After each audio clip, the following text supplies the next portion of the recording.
Good morning friends, this is doctor Abhishek Acharya. हमारा जो continuation topic है दैट इज़ कार्डियोवैस्कुलर सिस्टम। आज हम उसका ऑडियो लेक्चर पार्ट 3 रिकॉर्ड कर रहे हैं। तो आज हम बात करने वाले हैं वर्किंग ऑफ हार्ट और द फिजियोलॉजी ऑफ हार्ट। कैसे हार्ट का पूरा एक्शन मैकेनिज़्म ऑफ एक्शन जो है वो होता है, उसके बारे में हम बात करेंगे। और ऑब्वियसली कार्डियक साइकिल भी हम बात करने वाले हैं आज, तो प्लीज़ ध्यान से सुने इसे। और अगेन आई एम रिपीटिंग, ये जो लेक्चर मैं रिकॉर्ड कर रहा हूँ that is from a textbook of Kriya Sharir, जो doctor Subhash Ranade sir and R Deshpande sir की है। पार्ट 2 जो हमारा सिलेबस पॉइंट है, पेपर 2 सिलेबस पॉइंट के अंदर मॉडर्न फिजियोलॉजी के अंदर हम बात कर रहे हैं। तो सीधा हम शुरू करेंगे। Please open book page number 412। Heart is made up of cardiac muscles. सबसे पहले जो भी वर्किंग होने वाला है वो मसल्स के थ्रू ही होने वाला है, ओके, क्योंकि हमारा पूरा हार्ट जो है वो मस्कुलेचर है।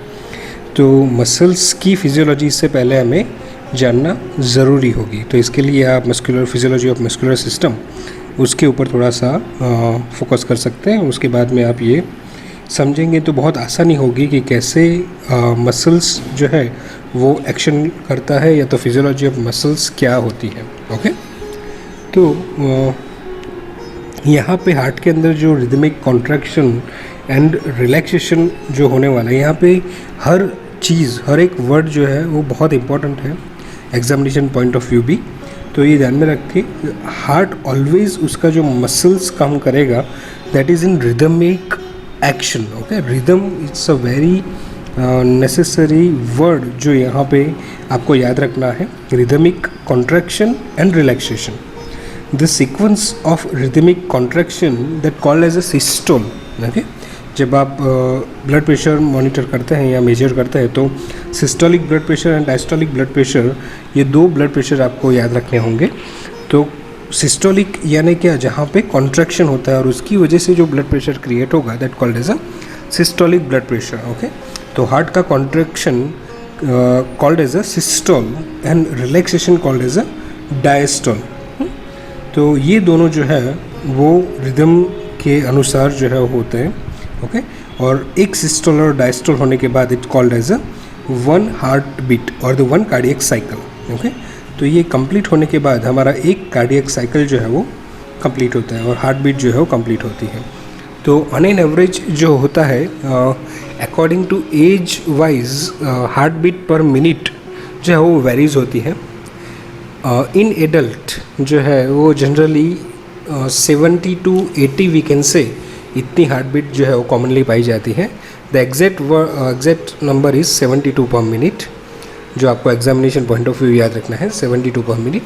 मगर अगर हम आयुर्वेद के नज़रिए से भी देखें तो अलग अलग प्रकृति के अंदर हार्ट बीट जो है वो वेरीज होगी।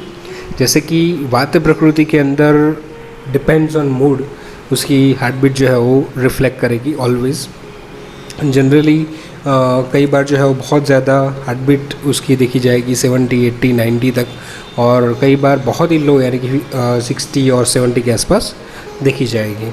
पित्त प्रकृति की हार्ट बीट जो होगी वो कंपैरेटिवली ज़्यादा होगी, यानी कि वी कैन से मोर देन 75, 80, 85 उनके लिए वो नॉर्मल होगा।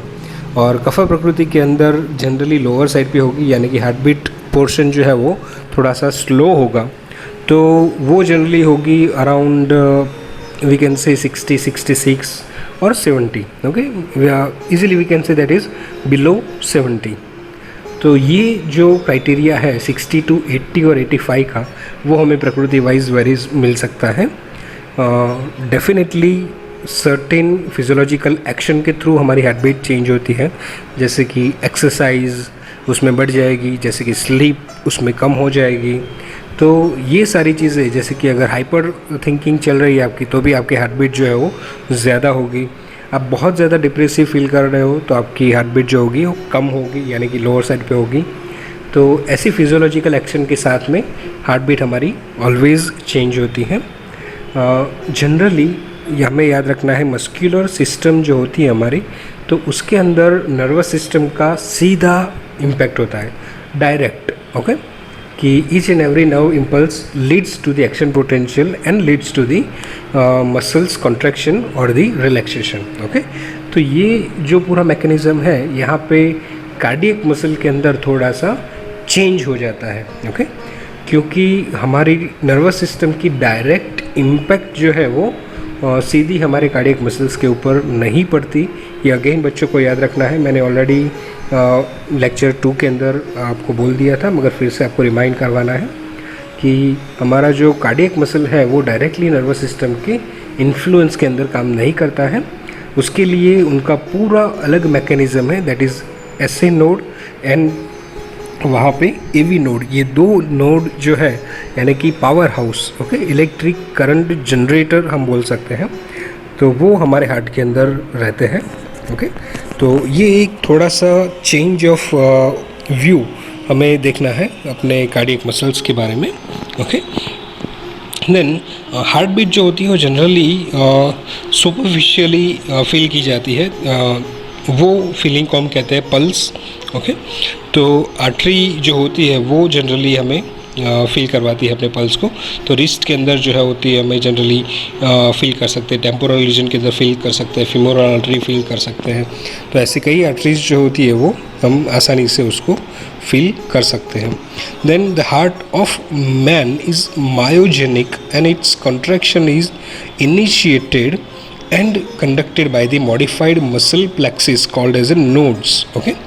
तो मायोजेनिक यानी कि खुद से ही वो काम करने वाला जो होता है हमारा हार्ट, वो डायरेक्टली मायोजेनिक होता है। तो ये अगेन वर्ड आपको एग्जामिनेशन पॉइंट ऑफ व्यू याद रखना है कि सेल्फ सस्टेन्ड मसल्स एक्शन करने वाला it's called as a myogenic, okay. तो यहाँ पे मसल प्लेक्सिस जो होते हैं वो बनते हैं, उसको नोड्स कहा जाता है, मैंने ऑलरेडी आपको नाम दे दिया, दैट इट SA नोड यानी कि sinoatrial node and AV node atrioventricular node. ये 2 नोड जो है वो इसके अंदर काम में आते हैं। For the proper functioning of the heart beat in regular fashion यानी कि rhythmic point of view, the heart has specialised conduction system that is SA node and the AV node. ऐसे आप सेंटेंस वाइज एग्ज़ाम में अगर लिखोगे तो आपका exam के अंदर जो क्वेश्चन होगा वो थोड़ा सा लंबा एंड अच्छी तरह से वेल एग्जीक्यूशन वाला देखा जाएगा, ओके। तो उसकी इम्पैक्ट काफ़ी अच्छी रहती है। First SA node, actually SA node और AV नोड के बारे में मैंने ऑलरेडी डिस्कस कर दिया है, मगर फिर से situated at the opening of superior vena cava, okay, यानी कि ये लेफ्ट आर्ट्रियम के अंदर आपको दिखेगा। As a maintain the rhythm it also called as a pacemaker. आपको 2 मार्क के अंदर क्वेश्चन पूछा जा सकता है, what is pace maker called और the what is the other name of pacemaker and how the pacemaker works. ऐसे questions, function of the pacemaker, ऐसा क्वेश्चंस जो है वो पूछे जा सकते हैं। तो आपको ये याद रखना है, ऐसे नोड के बारे में वहाँ पे लिखना होगा। That is second one is atrioventricular node situated in the middle partition. याद रखिए ये लोकेशन आपको ध्यान में रखना है। Middle partition conducting impulse from the atria to the ventricle, यानी कि मिडल पार्टीशन जो है आर्ट्रियो वेंट्रिकुलर जो पार्टीशन है, या तो 2 आर्ट्रियम के बीच में और 2 वेंट्रिकुलर इंटर आर्ट्रियल पार्टीशन और द इंटर वेंट्रिकुलर पार्टीशन के बीच में जो वहाँ पे AV नोड जो है वो रहेगा, और वहाँ से उसका मेन काम क्या होगा, तो दोनों के बीच में ब्रिज का काम करने वाला है, यानी कि पल्सिस जो ओरिजिनेट होने वाला है आर्ट्रियम से वो उसको ट्रांसफ़र करेगा वेंट्रिकल की तरफ, ओके। तो ये याद रखना है। थर्ड जो आपको याद रखना है that is bundle of his और परकिंजे फाइबर। तो ये 2 चीज़ें, 2 वर्ड जो है अगेन आपको याद रखने हैं, same in the conduction point of view, consisting of specialized muscle fiber called Purkinje's fiber dividing and ramifying in the wall of the ventricle। यानी कि एक बार जो करंट पैदा हुआ ऐसे नोड से लेकर वो AV नोड से होता हुआ सीधा पूरा वेंट्रिकल के सरफेस एरिया के अंदर, यानी कि मस्कुलर पूरे मस्कुलर कवर अप को उसको कवर करते हुए वहाँ पे करंट जो है वो फैल जाएगा, ओके। तो ये किसके थ्रू फैलने वाला है, तो that called as a Purkinje fibre और the bundle of His, okay. जो मसल्स के अंदर वहाँ पे फैले हुए होते हैं, एक जालीदार के रूप में एक जैसे आपने देखा हो, एक बेसिक इंट्रोडक्शन आपको दे दूँ तो लीफ के अंदर जैसे आपको वेन्स देखी जाती है, वैसे ही मसल्स के अंदर ये पूरा जो मसल फाइबर है परखीजे फाइबर्स का, वो फैला हुआ होता है और ऐसे ही हमारा कंडक्शन जो है कंप्लीट होता है। ओके तो ये आपको ध्यान में रखना है, एक basic introduction and basic physiology of conductivity in the heart. Okay, जो मायोजेनिक कहा जाता है, अगेन आपको याद रखना है। तो आज का हमारा जो मेन अभी टॉपिक शुरू होगा, that is cardiac cycle. Okay, तो कार्डियक साइकिल कैसे कंप्लीट होती है वो आपको ध्यान में रखना है। तो सबसे पहले एक तो आपको ऐसा बोलना है कि हार्ट बीट्स ऑटोमेटिकली। ओके, यानी कि हार्ट के ऊपर नर्वस सिस्टम का डायरेक्ट इम्पैक्ट नहीं है, वो यहाँ पे क्लियरली एक्सप्लेन होता है। देन कार्डियक साइकिल जो होता है वो क्या एक्सप्लेन करता है, तो events associated with each heart beat, यानी कि कार्डियक साइकिल कैसे कहा जाए, तो जो एक हार्ट बीट हमें सुनाई देती है उसके अंदर हमारे हार्ट के अंदर क्या क्या चेंजेस होते हैं, कहाँ पे रिलैक्सेशन, कैसे कॉन्ट्रैक्शन, कैसे एक्सपल्शन ऑफ द ब्लड, कैसे ब्लड का स्टोर होना, कितना वॉल्यूम स्टोर होना, ये सारी की सारी चीज़ें जो होती है वो आपको देखना है। यानी कि एट्रियम से left ventricle, then lungs, then again back to the left right atrium, then to the right ventricle and to the whole body. ये सीक्वेंस आपको याद रखना है। Again I am repeating, please note down this whole sequence. First शुरू कहाँ से होगे, vena cava से राइट एट्रियम से, वेना केवा से right atrium, then right atrium से right ventricle, then to the lungs, then lungs to the left atrium, left ventricle and to the whole body through aorta। तो ये पूरी sequence जो है वो आपको ध्यान में रखनी है। आगे आई थिंक मैंने ऐसे नोड का जो लोकेशन बोला वहाँ पे थोड़ी सी गलती हो गई। आई थिंक मैंने वहाँ पे लेफ्ट एट्रियम बोला था, मगर आपको याद रखना है राइट एट्रियम। ओके, क्योंकि वेना केवा वहाँ पे ही ओपन होती है, तो ये थोड़ा सा चेंज कर देना। I am really very sorry, slip of my tongue. Then ये बात आपको हमेशा ध्यान में रखनी है कि साइकिल कहाँ से आपको लिखना शुरू करना है और कहाँ पे आपको कंप्लीट करना है, जब पूरे शरीर के अंदर डिस्ट्रीब्यूशन हो जाए शरीर का। ओके, तो ये आपको देखना है। नाउ ब्रीफली हम अलग अलग जो फेजेस होते हैं कार्डियक साइकिल के अंदर वो देखेंगे। तो सबसे पहले at the end of heart beat, जो अगली हार्ट बीट जो है वो ख़त्म हुई। नाउ अभी सबसे पहले क्या होगा, तो ventricle starts to relax. Okay, ventricles starts to relax and this beginning of a relaxation, जो शुरुआत होती है रिलैक्सेशन की, उसको कहा जाता है प्रोटोडायस्टॉल। ओके, अभी स्टार्ट हुआ है, इट मीन्स अभी रिलैक्स हो नहीं गया है। यहाँ पे ईच एंड एवरी वर्ड आपको ध्यान में रखना है, क्योंकि ये बहुत ही माइन्यूट एक्शन जो है वो यहाँ पे होता है पूरे कार्डियक साइकिल के अंदर। यू कैन इमेजिन कि एक हार्ट बीट के अंदर क्या क्या चीज़ें होती होगी, तो पूरा सिनेरियो हमें यहाँ पे ब्रीफ करना है। तो शुरुआत कैसे होगी, जैसे ही हार्ट बीट कंप्लीट होती है, जो अगली हार्ट बीट थी, तो सबसे पहले जो एक्शन होगा वो है relaxation starting of ventricles. Okay, ventricles का रिलैक्सेशन शुरू होता है। तो शुरू होता है यानी कि प्रो रिलैक्सेशन वी कैन से। तो प्रो रिलैक्सेशन वहाँ पे हम नहीं लिखेंगे, हमारा वर्ड होगा डायस्टॉल, क्योंकि वहाँ पे रिलैक्सेशन हो रहा है, जो मैंने पहले ही आपको बोल दिया था। तो contraction is equal to systole and relaxation is equal to diastole, ये आपको याद रखना है। तो starting of relaxation is equal to pro plus diastole, यानी कि प्रो डायस्टॉल। ओके, और द क्विसेंट पीरियड, मगर ये आपको अगर याद नहीं रखेंगे तो चलेगा, क्विसेंट पीरियड और प्रो डायस्टॉल, ये हमेशा ही ध्यान में रखें। फर्स्ट फेज यानी कि फर्स्ट पॉइंट आपका होगा pro diastole of ventricles. Okay, then second, now the ventricular blood volume does not change, क्योंकि अभी इतनी माइन्यूट वे ऊपर रिलैक्स हो रहा है वहाँ पे कि एट्रियम से ब्लड यहाँ पे नहीं आया है, यानी कि जो ब्लड ऑलरेडी वेंट्रिकल्स के अंदर है उसका अमाउंट एज इट इज़ रहेगा, वो चेंज नहीं हो रहा है। Okay, because both semilunar and AV valves are closed. Okay, क्योंकि अभी वहाँ पे एट्रियम में से ब्लड आगे जाने की जो है वो वेंट्रिकल्स में से आगे अभी गया है, तो एट्रियम का अभी फेस कौन सा चल रहा होगा, वहाँ पे दूसरी तरह से वहाँ पे उसका फिलिंग का फेस चल रहा होगा। तो इसकी वजह से यहाँ पे जो है वो एवी एंड सेमिलुनर वाल्व्स है दोनों, वो कम्प्लीटली बंद रहेंगे। ओके, ये बात ध्यान में रखें। तो अभी वेंट्रिकुलर एरिया के अंदर जो भी ब्लड है उसकी क्वांटिटी चेंज नहीं हो रही, यानी कि रिलैक्सेशन का सेकेंड स्टेज अभी चल रहा है। Okay, that's called as a isometric और the isovolumic relaxation. Okay, iso यानी we can say stable, volumic यानी कि वॉल्यूम जो है वो स्टेबल है, अभी चेंज नहीं हो रहा, यानी कि बढ़ नहीं रहा और कम भी नहीं हो रहा। तो ये रिलैक्सेशन को हम कहेंगे आइसोमेट्रिक रिलैक्सेशन और द आइसोवॉल्यूमिक रिलैक्सेशन। तो फर्स्ट स्टेज क्या था, first phase protodiastole, then the second is क्या होगा, इज द आइसोवॉल्यूमिक रिलैक्सेशन और the isometric relaxation.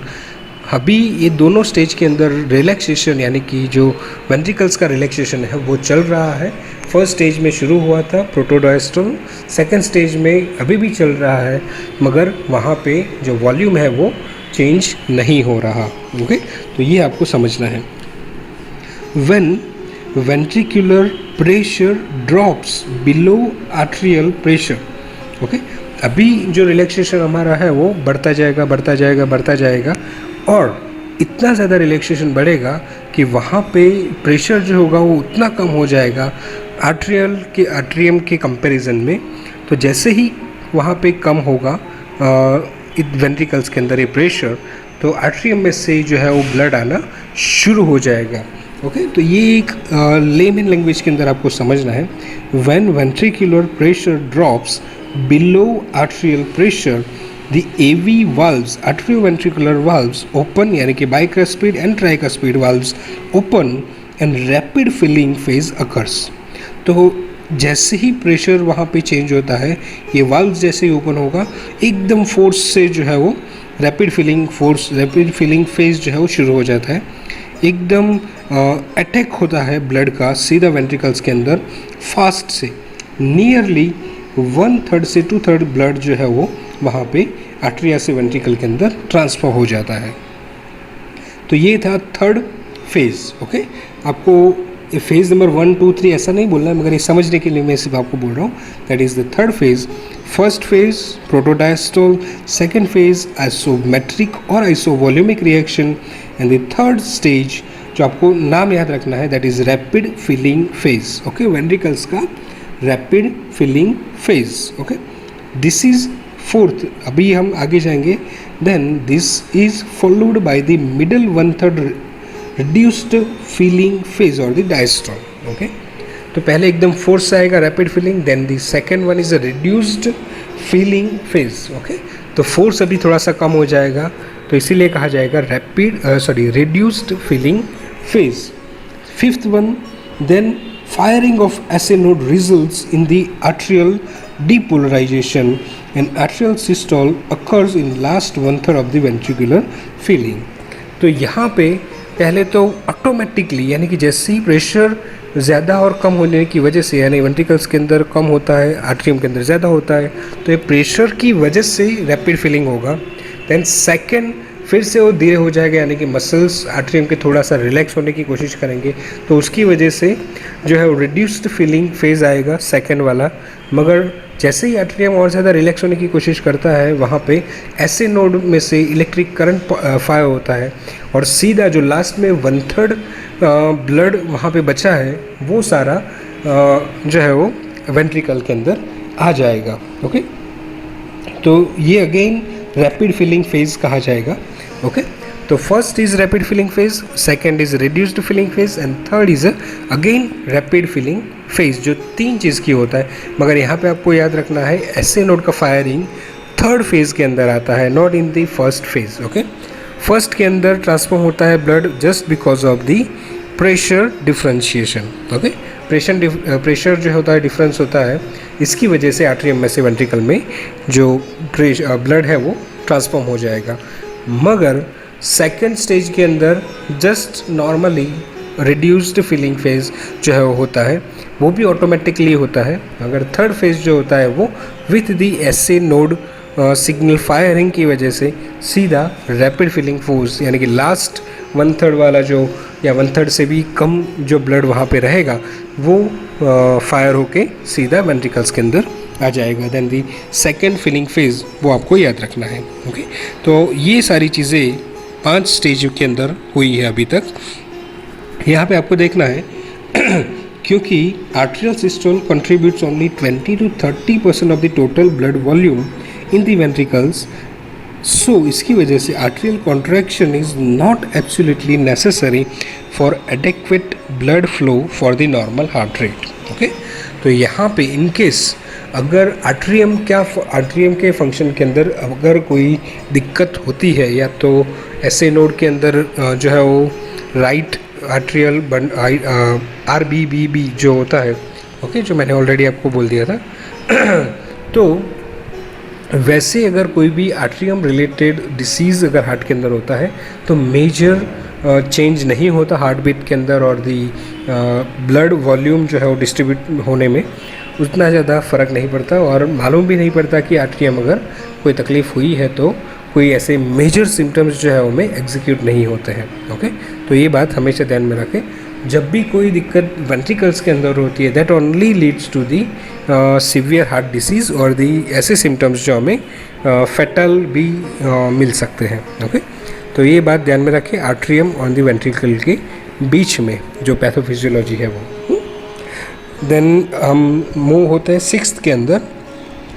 Eight the and arterial systole, the impulse from SA node has passed through AV node। तो जैसे ही arterial systole होगा उसके बाद में यानी कि 1/3 जो लास्ट ब्लड वहाँ पे था वो मूव हो जाने के बाद में अभी वो सिग्नल सीधा मूव होगा AV नोड के थ्रू और AV नोड के थ्रू वहाँ पे वेंट्रिकल्स के अंदर जाएगा and depolarisation of ventricle is represented by QRS। ओके, तो ये जो है वो QRS की तरफ से देखेगा।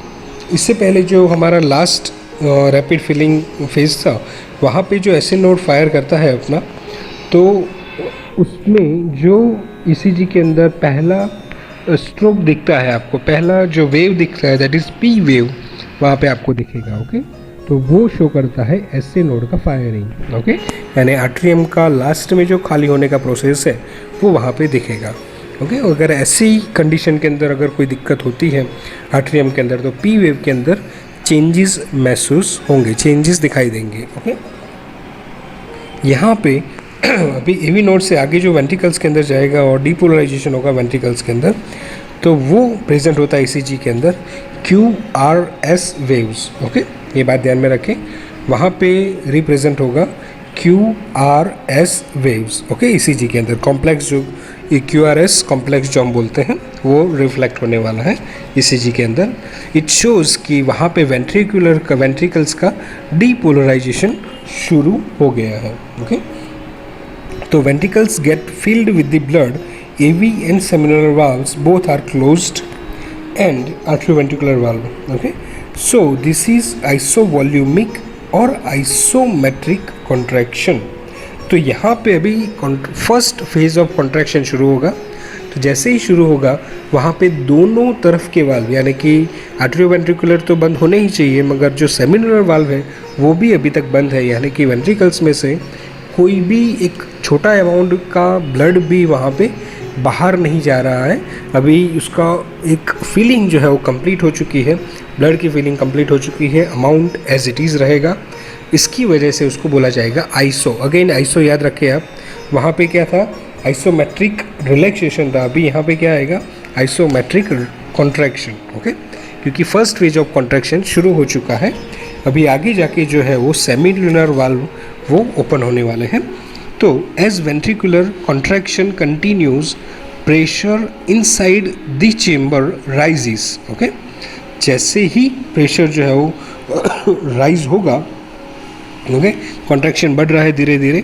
ओके, और when the pressure of the right and left ventricle rise up to the 80 and 120 mm respectively.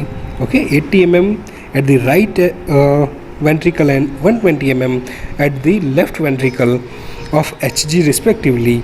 तो semilunar valves open and rapid ejection phase occurs. Okay, तो फर्स्ट फेज क्या था वहाँ पे वेंट्रिकल्स का जो शुरू होगा, दैट इज आइसोमेट्रिक और the isovolumic contraction.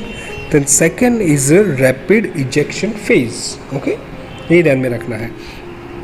Above phase is followed by the reduced ejection phase. Okay, वहाँ पे एक बार रैपिडली इजेक्शन हो जाएगा, then secondly it continues as a reduced ejection phase which is the third and the last of ventricular contraction. यानी कि first isometric contraction, second rapid ejection phase, the third reduced ejection phase. Okay, तो वैसे करके हमारी पूरी जो cardiac cycle है वो कंप्लीट होगी। ओके, तो this is the completion of cardiac cycle, basic introduction of the cardiac cycle. आप बहुत ज़्यादा डिटेलिंग में अगर जानना चाहते हो तो यू कैन रिफर द शंभुलिंगम, मगर इससे आपको एक बेसिक आइडिया आ जाएगा। You can write in the examination और द एग्जामिनेशन पेपर, तो आप इजीली उससे राइट कर सकते हो। और ऐसे वर्ड्स आइसोमेट्रिक, आइसोवॉल्यूमिक, रिलैक्सेशन, कॉन्ट्रैक्शन, ये सारी चीज़ें आपको ईजिली वहाँ पे सामने वाले को आप इजीली समझा पाओगे कि क्या हो रहा है। अगर आपको वाइवा में भी पूछा जाता है तो you can explain this much only, तो उससे भी आपको आसानी से जो है वो आप कवर अप कर सकते हो क्वेश्चन को और आसानी से आंसर मिल सकता है सामने वाले को। तो ये बात ध्यान में रखना है। अभी यहाँ पे थोड़े से नोट्स हैं, वो मैं एक बार पढ़ लेता हूँ तो आपको आसानी होगी।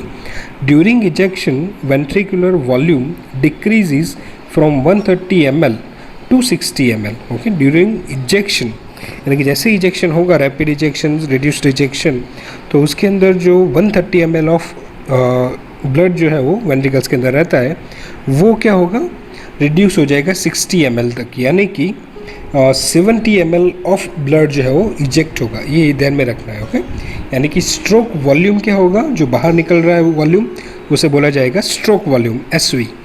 तो amount of blood ejected by ventricles during each systole is 70 ml। Okay, पहले टोटल वेंट्रिकल्स के अंदर 130 ml है, इजेक्शन के बाद में एंड ऑफ डायस्टोलिक वॉल्यूम वो है 60 ml, यानी कि स्ट्रोक वॉल्यूम जो बाहर निकल रहा है वो कितना रहेगा, तो 70 ml। ये ध्यान में रखें। तो कार्डियक आउटपुट कितना होगा, तो एक हार्ट बीट के अंदर कार्डियक 1 मिनट के अंदर कितना होगा कार्डियक आउटपुट, वो गिनने के लिए हमें क्या करना होगा, 70 जो बाहर निकल रहा है stroke volume into heart rate, यानी कि अगर आपकी हार्ट रेट 70 है तो इंटू 70 आपको गिनना है। आपकी हार्ट रेट 100 है तो 100 इंटू 70 गिनना है। ओके, तो ऑन एन एवरेज जो कार्डियक आउटपुट रहती है that is 500 ml, 70 into 72 is equal to 504। That means almost on an average 500 ml of blood in 1 minute के अंदर जो है वो इजेक्ट होता है। ओके, तो ये अगेन थोड़ा सा मैथमेटिकल पॉइंट ऑफ व्यू आपको याद रखना है। EDV end diastolic volume that is 60 ml, total ventricular volume that is 130 ml, stroke volume that is जो बाहर जाने वाला इजेक्ट होने वाला है that is 70 ml, cardiac output is equal to 70 into 72 heart rate, heart पर बीट पर minute is equal to 500 ml। Okay, तो ये बात आपको ध्यान में रखनी है।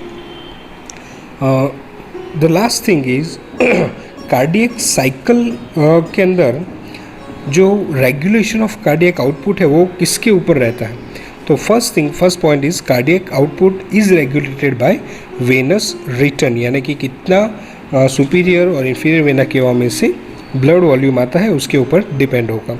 फोर्स ऑफ कार्डियक कॉन्ट्रैक्शन, कितनी जोर से वेंट्रिकल्स जो है वो फोर्स से बाहर निकाल सकते हैं। रेट ऑफ हार्ट बीट, कितना ज़्यादा और कम हार्ट बीट रेट है। और लास्ट में ब्लड प्रेशर, यानी कि specially right and left ventricle का जो प्रेशर है दैट इज़ 80 एंड 120 mm/Hg, वो कितना रहेगा उसके ऊपर कार्डियक आउटपुट है। ये अगेन आपको 2 मार्क्स के अंदर क्वेश्चन पूछा जाता है, what is the factors regulation of cardiac output, तो आपको ये याद रखना है, वाइवा में भी आपको पूछा जाता है। तो दिस इज़ फॉर टुडे, इतना हम अभी देखेंगे। नेक्स्ट लेक्चर के अंदर हम हार्ट रेट के ऊपर बात करने वाले हैं, कार्डियक रिजर्व के अंदर बात करने वाले हैं। ओके, तो इतना आपको ध्यान में रखना है। आई थिंक कार्डियक रिजर्व मैं यहाँ पे आपको ब्रीफ कर लेता हूँ। that is ratio between maximum cardiac output a person can achieve and the cardiac output at the rest. Okay, तो ये कार्डियक रिजर्व आपको प्रैक्टिकली देखना है.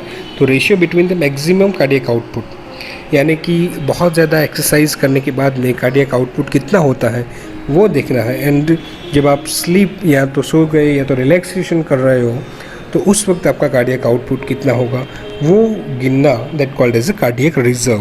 ओके, देन स्ट्रोक वॉल्यूम किसे कहा जाएगा? Depends on the stroke volume जो है वो किसके ऊपर डिपेंड्स रहता है, उसका रेगुलेशन कैसे होता है. तो first thing is preload, यानी कि the stretch of heart before it contracts.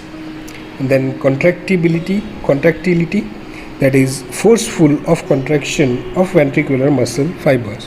Okay, तो कितना ज़्यादा contraction होता है. Then after load, the pressure which must be exceeded before ejection of blood from the ventricles. Okay, तो ये तीन चीज़ आपको याद रखनी है, pre load, contractility and after load. कितना जो है वेंट्रिकल्स अपने अंदर ब्लड को ले सकते हैं because of low blood pressure, low pressure, okay, compare to the atrium. Okay, जैसे हमने फर्स्ट के अंदर ही बात करी थी वैसे.